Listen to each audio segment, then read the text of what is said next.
The next hour I'd like to talk about the cell processor. And first I have to make a warning, and second I have to give you a disclaimer. Because first the warning, this is going to be a technical talk.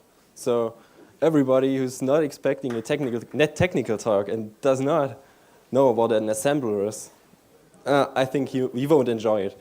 So the second fact, the disclaimer, it's mainly about that I didn't invent the cell processor. It's, yeah, you know, maybe. It's invented by this STI consortium. And yes, all these facts I'm naming are available on the net. And I hope I'm not going to tell anything else because I signed the NDA with IBM. And yeah, we'll see. Okay, so just one sentence to my background. I'm working in at the Technical University of Chemnitz in the Department of Computer Science, Chair of Computer Architecture. We are caring for scientific computing and calculating all kinds of scientific problems, for example, quantum mechanics, and try to accelerate these calculations. So the cell processor will be great for this task. But I think you are not very interested in scientific computations. You're interested in other kind of computations, for example, computing keys or computing certificates and all this stuff. And I think you can be quite sure the cell processor will also compute keys if you want it. And very fast. So, to my outline. Basically, there are 5 points, 4 on the slides. One is a demonstration. So, sorry, the demonstration is just a simulation because the cell processor is not yet on the mass market. And yeah, but there's a simulator provided by IBM which can be downloaded by everybody, and I try to show you a very small example of the power of the cell processor. I hope that we have time at the end, but we'll see. So the first point is general vision. It's a short introduction. Why is cell processor? Why are we going to do this new approach? Why aren't we sticking with the x86 architecture? Or at least why is IBM doing this?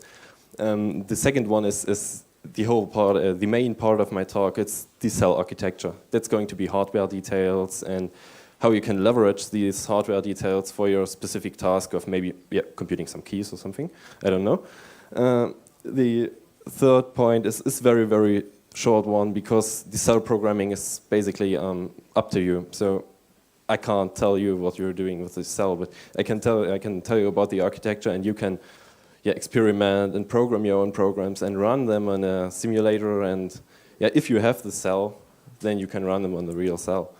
Okay, the fourth is just a summary, and the fifth one, if I have time, the simulation. Okay, basically the research started in 2000, so I think many of you know. So Sony, Toshiba, and IBM founded a new research group to develop a new kind of processor.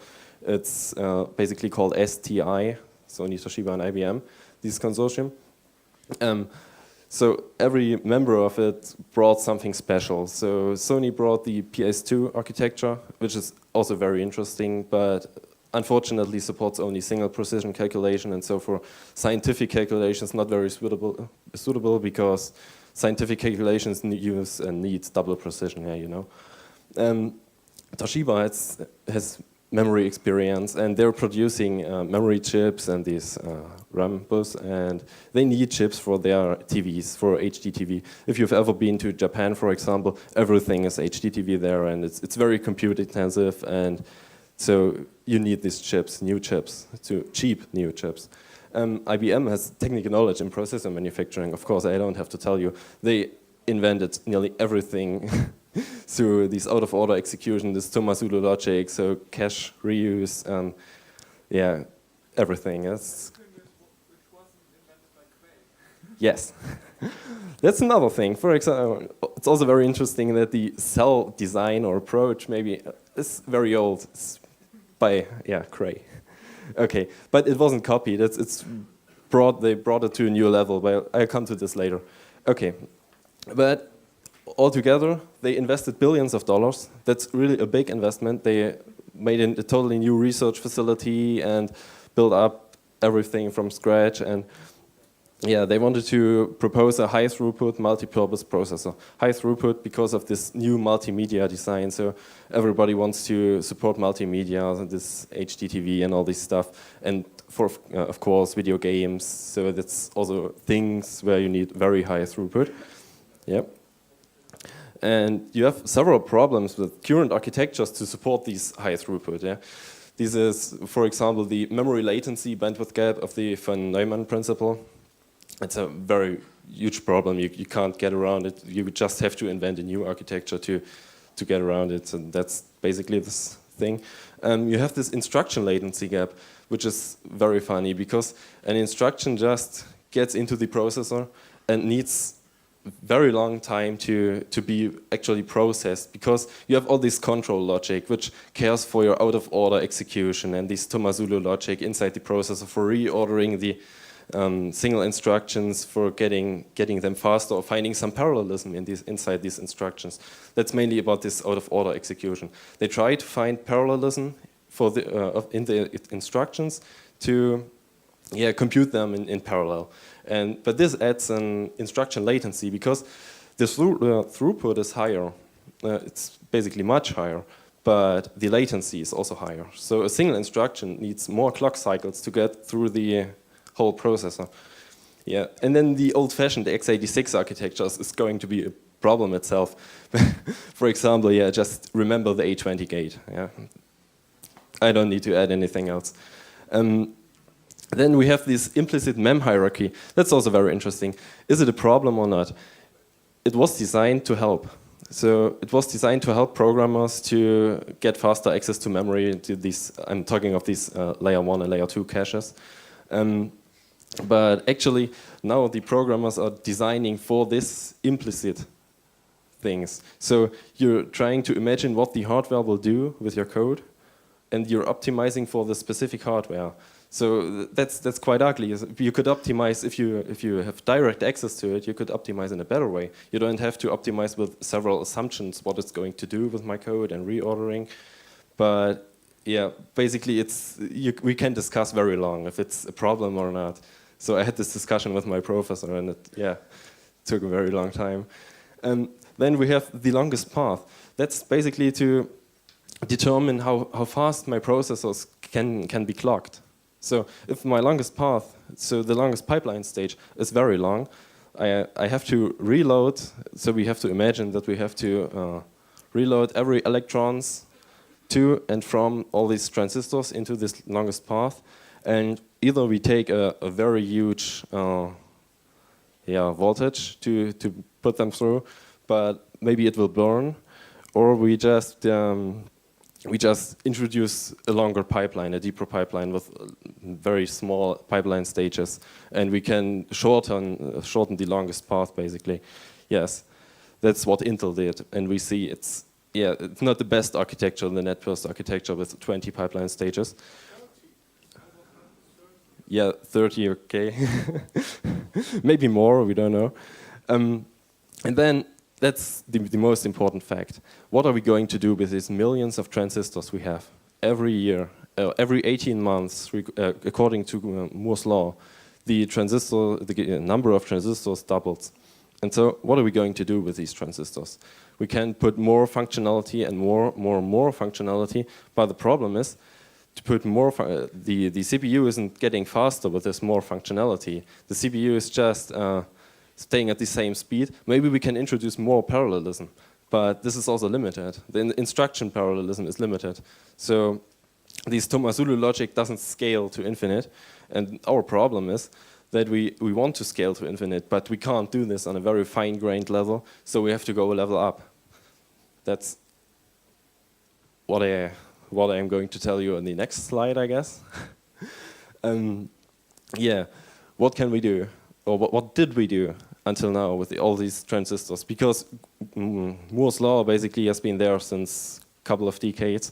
And we introduced this superscalar architecture and this Tomasulo logic, which is responsible for trying to find, an out-of-order execution, of course, trying to find instruction-level parallelism.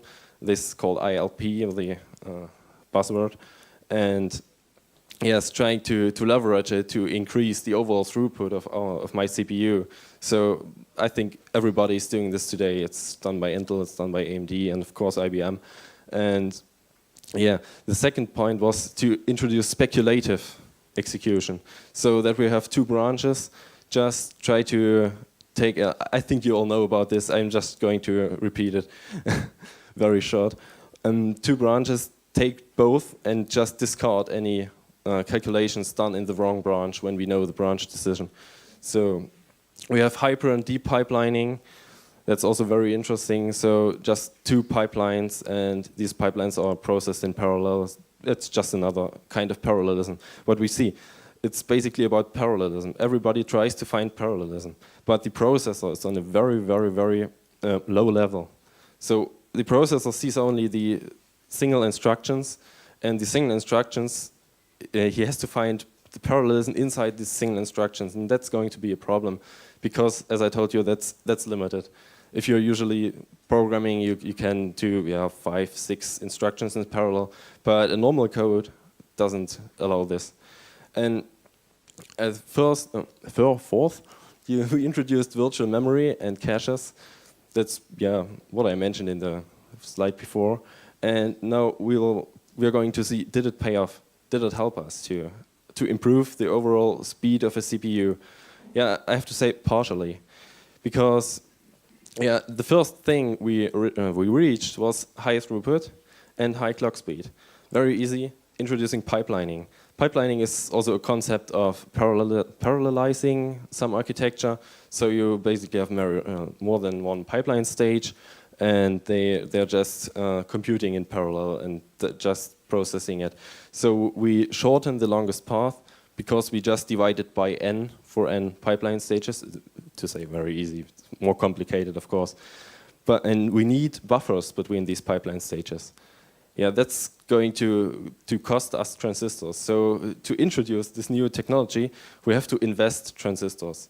But the overall estimation is that we reached pipelining, we have very high clock rates, but the problems which are arising are actually the pipeline effects. So you have different hazards in a pipeline. There are structural hazards, there are data hazards, and there are some more hazards, but basically the structural hazards are very easy to overcome. So you could just introduce dual port RAM or something, but the data hazards, they will stay. And also the third kind of hazard, the control hazard, will also stay. What can you do? To avoid the control hazard is going to speculative execution. So you're just doing what I told you. So you're calculating two branches and discard the branch which is going to be wrong. Basically this is done by the Itanium processor, the speculative execution. But I don't know any processor which is doing this else. But maybe you can tell me more about this. We see Pat Gelsinger is one of the Intel guys, which is the chief technology officer. Proposed Gelsinger's law.